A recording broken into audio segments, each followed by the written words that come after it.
Welcome to My Plug Life. And we're getting up to Christmas time here. We got another update just before that one. So this one is 2020.48.10.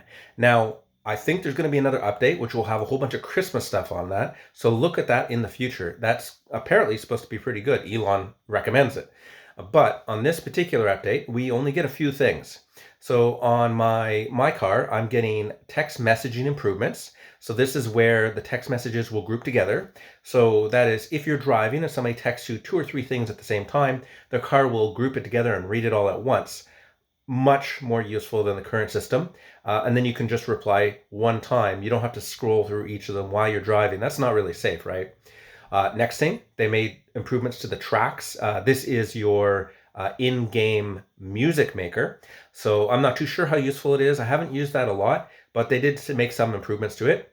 And the big one on this for me is they made some improvements to Sentry mode. What it's doing now is if there's a panic event, I'm assuming this would be somebody breaking into your car or getting into a car accident. If you don't have a USB stick in there, you'd pretty much be screwed. But now with this improvement, it's going to save it onto the internal hard drive. It's not a very big hard drive, but it'll save at least some of that, so that way you can retrieve it after the fact. Really, really good. Very smart idea. I know that the USB stick that I use occasionally doesn't write. This at least protects me on that. Now, I've also heard of another thing on this update that'll allow you to unlatch the charge cable. Now, not all charge cables have a button on it so you to unlatch. Sometimes you'd have to go into the app or into the car to unlock it.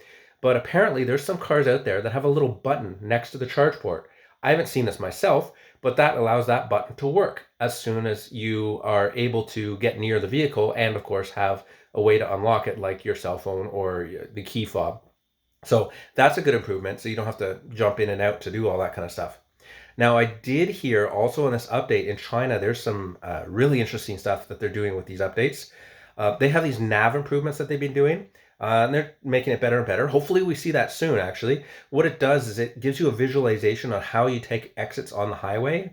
It may be interchanges or exits just off the highway, because it's a little confusing when you see these arrows going and these lanes and which lane do I get into. It'll give you a little pop-up box visualization. I can't wait to see this. This is really useful for when I like to manually drive my car. Now, the other thing they're adding in China is dynamic brake lights. That is, if you're going over 50 kilometers an hour and then you brake, it's going to flash the brake lights instead of just doing a solid. I hear this is a bit of an issue in the States. You're not allowed to do this. Maybe we'll get into Canada. I'm not too sure. Now, with the flashing, if you do come to a complete stop, it'll put your four-ways on automatically until you start moving again or turn them off with the button. Another safety thing, I like that idea.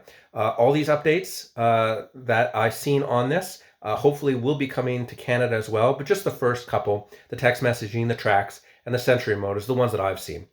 Can't wait to the Christmas update though. Really looking forward to seeing what Elon says. Will be absolutely amazing. And I'll see you guys on the next video of My Plug Life.